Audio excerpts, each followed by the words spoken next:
Olá, seja muito bem-vindo a mais um vídeo do canal Guia da Pesquisa. Nesta aula nós iremos ver o que é um estudo de coorte, mas antes já deixa aqui o seu like, se inscreve no canal para receber muito mais dicas sobre pesquisa. Antes de começar, eu gostaria de dizer que o estudo de coorte, ele classifica-se como um estudo do tipo observacional e longitudinal. O que é isso? Observacional porque neste tipo de estudo, o pesquisador ele só observa, ele não aplica nenhum tipo de intervenção. E longitudinal porque os participantes são acompanhados por um período de tempo maior, ao longo do tempo. Primeiramente, para ficar mais claro, eu trouxe aqui uma dica sobre o coorte. Coorte era um termo que era usado lá na Roma Antiga para fazer uma definição daquele grupo de soldados que marchavam juntos. Ou seja, um grupo de pessoas que eram ali tidas como características em comum, que era marchar juntas, fazendo ali a segurança daquele determinado local. Então, pelo termo, pelo contexto histórico, a gente já entende que o coorte ele vai trabalhar com um grupo de pessoas que abrigam pelo menos algumas características em comum. Então, o estudo de coorte ele é justamente o acompanhamento de um grupo de pessoas que tem ali pelo menos uma característica em comum. Coloquei aqui na imagem para a gente ver um grupo de pessoas que aparentam ter idades pelo menos similares ou próximas, né, numa faixa etária muito similar. E que estão aqui fazendo atividade física, ou seja, é um grupo que tem uma determinada característica em comum, tem idades, né, que são próximas uma da outra e fazem atividade física regular. Então, esse seria um grupo que poderia ser utilizado para um estudo de coorte. E esse grupo de pessoas, eles seriam acompanhados por um certo período de tempo, né? Que isso vai ser determinado pelo pesquisador. Então, você observa essas pessoas num determinado intervalo de tempo para observar e analisar o que vai acontecer com elas. Por isso que esse é tido como um estudo do tipo epidemiológico, certo? E tem ampla utilização na área das ciências da saúde. Ele tem essa ampla utilização porque você consegue fazer esse acompanhamento ao longo de meses, anos ou até mesmo décadas. Isso é o pesquisador quem vai definir e ele vai poder relacionar um fator de exposição e ver se existe ali uma incidência, né? Ver o desfecho naquela coorte, naquela população. Ou seja, você consegue ver determinado hábito naquela população, como é que ele se comporta, em que ele finda no final daquele acompanhamento, o que vai gerar, quais são os desfechos, né? E esse desfecho é geralmente a incidência. Essa incidência, esse desfecho pode ser, por exemplo, uma morte, a ocorrência de uma doença. Então, tem vários desfechos e isso é o pesquisador quem define.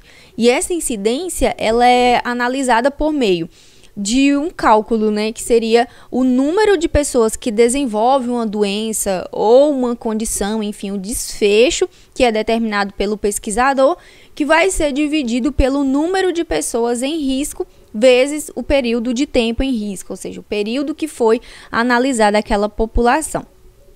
Então, o estudo de coorte, ele serve basicamente para análise de desfechos, e aí, como eu falei, né, o desfecho, ele pode ser a ocorrência de uma doença, pode ser, inclusive, o óbito, né, que esteja relacionado àquele comportamento de risco. E também pode ser visto a incidência nesse tipo de estudo, por exemplo, o surgimento de novos casos dessa doença ao longo dos anos. Então, tem essas duas aplicabilidades no estudo de coorte. E aí é importante frisar que o estudo de coorte ele pode ser dividido em um coorte prospectivo, que algumas literaturas também colocam o nome como contemporâneo, e podem haver aqueles estudos de coorte que são retrospectivos, ou seja, ele pega um registro no passado e por isso também em algumas literaturas é chamado de coorte histórico. Em ambos os casos, o grupo é formado no presente. No caso do coorte prospectivo, ele é elaborado no presente e eu vou acompanhar esse grupo ao longo do tempo. Então, eu parto do presente para o futuro. Eu faço uma previsão de acompanhamento por meses, anos ou décadas. Isso vai depender do desenho metodológico desse coorte. E a grande vantagem dele é que eu consigo fazer um planejamento rigoroso de como eu vou acompanhar essas pessoas ao longo do tempo, de quanto em quanto tempo eu vou fazer a avaliação, coletar os dados. Então, ele acaba tendo um rigor científico maior na hora de publicar, por exemplo. O coorte retrospectivo é o inverso. Geralmente, eu pego registros do passado, quando o desfecho, aquela doença, por exemplo, já ocorreu.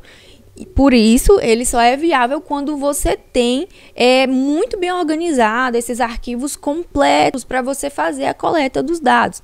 Por exemplo, você quer ver em uma determinada população que teve câncer de pulmão, quais eram os hábitos dela, né? Quem era exposto ou não ao fumo, por exemplo.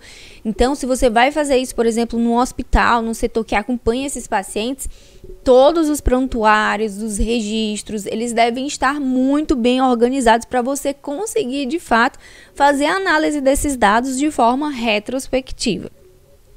Então, começando para fazer uma melhor definição pelos estudos de coorte prospectivo. Então, a primeira fase dele é o recrutamento. Então, você vai ter que recrutar, ou seja, convocar essas pessoas, convidá-las a participar desse estudo, certo? E o ideal é que essas pessoas elas venham de um cenário muito similar para fazer uma certa homogeneidade nesse grupo, para você conseguir fazer a separação deles, certo? Então, primeiro ponto, recruto, faça a identificação daqueles que não têm a exposição. O que é a exposição? Pode ser qualquer fator de risco, por exemplo, o hábito de fumar, uma alimentação inadequada. Então, tudo isso são fatores que podem, ser considerados, um fator de risco, um fator de exposição. E aí depois você vai traçar todas essas características dos participantes.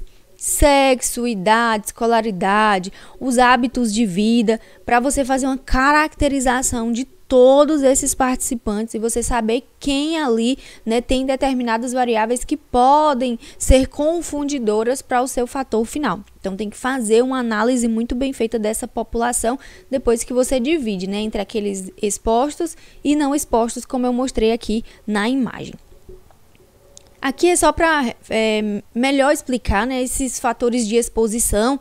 Eles podem ser, como eu coloquei aqui, o cigarro, a bebida alcoólica, uma alimentação inadequada. Então, você pode dividir, por exemplo, num grupo de pessoas, você divide aqueles que não são expostos a beber e aqueles que são expostos, que consomem álcool com determinada frequência, por exemplo, diariamente, e você acompanha esses pacientes ao longo do tempo para ver o que vai acontecer, qual vai ser o desfecho dessas pessoas. Aqui, a gente forma, então, uma linha de base. Então, você tem aquelas pessoas que não têm o fator de exposição, como, por exemplo, o consumo de álcool com uma certa frequência durante a semana, e aqueles que vão, sim, ter aquele hábito de ingerir bebida alcoólica. Será que isso está associado a algum desfecho ao longo do tempo? Então, é isso que você vai observar nessa população. Depois que você tem a sua linha de base totalmente formada e que você pegou todas as características dessa população, você vai fazer o segmento dessa linha de base, que é a fase mais demorada, que é quando você vai acompanhar longitudinalmente essa população e vai observar todas as mudanças de comportamento, no estilo de vida, ao longo do tempo, que é o que eu já coloquei. Pode ser meses, anos, décadas.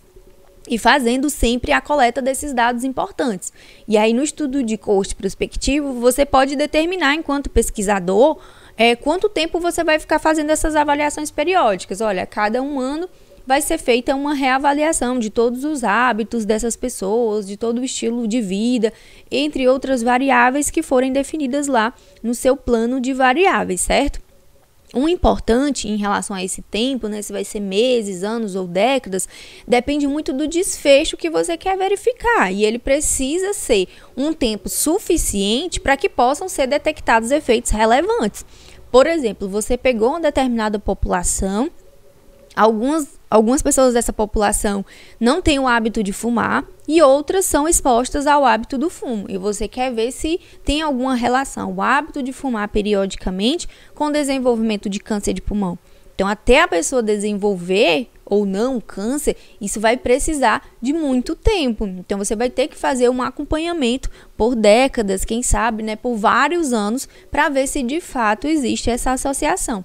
Então, é importante pensar nisso. Um estudo de coorte prospectivo, ele precisa ter tempo suficiente para que o pesquisador, o grupo de pesquisadores consigam ver efeitos relevantes, certo? E aí, depois que você faz esse acompanhamento enquanto pesquisador, você vai para a fase 3, e aqui é a última fase, que é analisar o fator exposto e o aparecimento do desfecho, aquele desfecho que você estava tentando avaliar. Então, eu tenho aquela população, por exemplo, que foi colocada a exposição para aquele risco, como eu citei anteriormente, né, o hábito de beber, ingerir bebida alcoólica ou o ato, né, de fumar.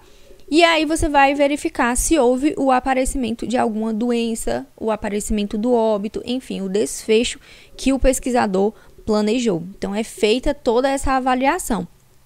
E isso é feito para quê? Os estudos desse tipo, dessa magnitude, são feitos geralmente para responder a seguinte pergunta: será que as pessoas expostas a um determinado fator têm maior risco de desenvolver certa doença quando comparado às pessoas não expostas? Colocando essa pergunta dentro de dos exemplos que eu trouxe. Será que as pessoas expostas ao hábito de fumar diariamente têm maior risco de desenvolver um câncer de pulmão quando comparado àquelas pessoas que não são expostas ao hábito de fumar? Então, o estudo de coorte prospectivo, ele é um estudo factível para responder esse tipo de questionamento. E aí nós temos em seguida os estudos de coorte que são retrospectivos. Assim como o estudo anterior, que é prospectivo, ele também vai ter 3 fases. A primeira fase, nesse caso, é identificar a fonte.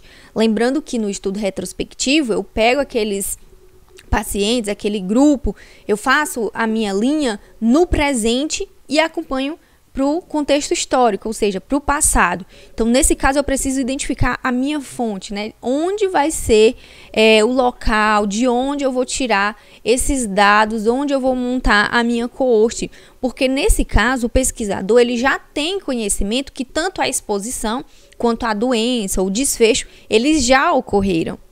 Então, é preciso ter em mente onde eu vou identificar os dados de interesse para o estudo. Muitas vezes isso ocorre em prontuários que devem estar disponíveis, muito bem organizados, em arquivos ou até mesmo obtidos por anamnese. Você identifica aquele grupo e faz uma entrevista com ele, sabendo que a exposição e o desfecho já ocorreram. Então, nesse tipo de estudo, volto a falar, né, só é viável quando se tem dados, arquivos organizados e completos, porque a exposição e o desfecho, ele já aconteceu antes mesmo da pesquisa começar, certo? Então, ele é um pouco mais complexo, né? Você precisa ter a certeza de que esses dados, eles estão disponíveis e organizados. E a exposição, né, aqui só para lembrar, né, ela pode ser obtida, como eu falei, geralmente por prontuários, mas ela também pode ser obtida por meio de entrevistas, questionários, testes de laboratório, avaliações clínicas ou até mesmo biológicas. Mas é preciso ter muita organização para realizar esse tipo de estudo. Depois que você tem a identificação dessa fonte, né, como que você vai fazer a coleta desses dados, você já tem a certeza de que esses dados eles estão completos, estão disponíveis, aí vai ser feito um momento de organização dos grupos, em que o pesquisador ele vai organizar os dados em expostos ou não expostos no momento passado. Será, por exemplo, que aquela pessoa que desenvolveu já o câncer de pulmão no passado, ela era exposta ao hábito de fumar, ela tinha esse hábito? Então, o pesquisador vai avaliar tudo isso e vai fazer a divisão desses 2 grupos, expostos e não expostos. E aí, esses grupos são, então, seguidos, acompanhados até o presente ou um passado recente. Então, você vê o histórico daquele paciente. Coloquei aqui uma imagem para tentar ficar mais fácil, né, de lembrar que no estudo retrospectivo você faz essa avaliação do passado para o presente ou até um passado mais recente. Então, você vai acompanhar esses pacientes, né, de uma forma retrospectiva, de uma forma histórica. Então, geralmente, é de fato mesmo ler a história do paciente, os hábitos deles pregressos. E aí, por fim, depois desse período de avaliação, tem-se a análise dos resultados, que é quando você vai conseguir pegar todos esses dados e fazer o cálculo da incidência do evento em cada grupo, né? Naquele grupo de pessoas que desenvolveram um determinado desfecho e ver quais eram os fatores de exposição. E, em geral, nesse tipo de estudo, o que é que se espera? Que se tenha uma associação positiva entre a exposição e o desfecho. Por exemplo, uma associação positiva entre o hábito de fumar e desenvolver o câncer de pulmão. Se espera-se que tenha, sim, uma associação, que aquelas pessoas que eram expostas ao hábito de fumar diariamente, eles tenham tido, sim, um maior risco de desenvolver o câncer de pulmão, que existe ali uma associação, né, que esse hábito contribuiu para isso. E muitas vezes nesses estudos é analisado o risco relativo, que é quantas vezes o risco é maior num determinado grupo quando comparado a outro, certo? E tem também o risco atribuível, que é a diferença de incidência entre os dois grupos, que é justamente atribuída, né, à exposição ou fator de risco. Então, isso é importante na hora de fazer a análise para você conseguir, na hora, por exemplo, de publicar o artigo, ofertar qual é o risco, a incidência entre os dois grupos e verificar se existe essa associação positiva de fato entre uma exposição, um fator de exposição e o desfecho. E aí todo estudo, né, ele tem vantagens e desvantagens. No caso dos estudos de coorte, eu acho importante frisar quais são essas vantagens e as desvantagens deles. Então, como vantagem, né, a gente viu que dá para calcular esse risco em relação ao desfecho, né, o acompanhamento é longitudinal, você consegue ficar fazendo a avaliação dessa população por um longo período de tempo, consegue-se fazer relações entre aquele fator de risco de interesse e outras enfermidades, né? Não necessariamente só um desfecho, você pode ver vários desfechos. Não apresentam problemas éticos, né, quanto à decisão, por exemplo, em expor os participantes a um fator de risco ou a um tratamento. Isso é importante frisar porque você vai só observar, né, se a doença, se aquele fator vai ocorrer, isso vai ser a obra do acaso, né? Não necessariamente você vai contribuir para isso. Diferente, por exemplo, do estudo experimental, que às vezes você tem que aplicar uma terapia, então tem a questão ética, né? Por exemplo, você vai fazer um grupo que é experimental e um grupo controle, que você não oferta o tratamento para aquele grupo controle, então tem várias questões éticas. Aqui, né, já não se tem esses problemas éticos tão grandes. Claro que todo estudo tem que ter ética, mas nesse caso aqui, nessa vertente, a gente não tem problemas éticos. E aí você consegue fazer a seleção do grupo não exposto de uma forma muito mais fácil, né? Você pega aquela população e você consegue rapidamente identificar ali por meio da avaliação quem que é exposto ou não a um fator de risco, por exemplo. Mas ele também tem desvantagens. Tem a questão do alto custo. Por exemplo, se você for acompanhar esses pacientes por décadas, então tem uma longa duração e isso incute, né, muitos custos, muitos gastos. E o pesquisador ele fica muito tempo esperando, avaliando para ver como que o desfecho vai ocorrer, se ele ocorrer. Então você acaba tendo, né, investimento de muito tempo e também capital financeiro. Ele também tem uma certa desvantagem para doenças raras. Então, assim, você está avaliando aquele grupo de pacientes e ali pode se gerar uma doença rara como desfecho. Então, o nome já diz, ela é rara. Então, talvez você tenha que acompanhar muitos anos para ver se aquele desfecho vai ou não ocorrer. E outra desvantagem são as perdas durante o segmento, que podem ser grandes. Por exemplo, você começa com um grupo de 100 pessoas. Essas pessoas podem mudar de cidade, elas podem viajar para outro país, elas podem desistir do estudo, pode ir a óbito. Então, você vai ocorrendo perdas, né, durante esse processo. Ao longo dos anos, as pessoas podem ir se perdendo, você pode ir perdendo o contato, né, elas podem mudar sem avisar, por exemplo. E aí você vai perdendo esses grupos, né, que é o que a gente chama de perda de segmento. E outra desvantagem é a ausência de informações sobre a exposição e sobre a morbidade no caso de coorte histórica, né? Talvez você vê aquele paciente, você coloca ele nos grupos, quando você vai ver, não tem determinadas informações, variáveis coletadas que são importantes para você colocar dentro do seu rol ali de variáveis, né, de coleta, e isso pode acabar prejudicando um pouquinho, né, o que você gostaria de fazer. Então, por isso que eu falei, né, é muito importante você ter a certeza de que os dados estão completos, estão organizados e disponíveis quando se vai fazer um estudo de coorte retrospectiva, certo? Espero que esse vídeo tenha sido útil para você. Se você gostou, se você compreendeu todas as informações ou se você ainda tem alguma dúvida também, deixa aqui nos comentários que vai ser um prazer responder todas elas. Vejo você no próximo vídeo.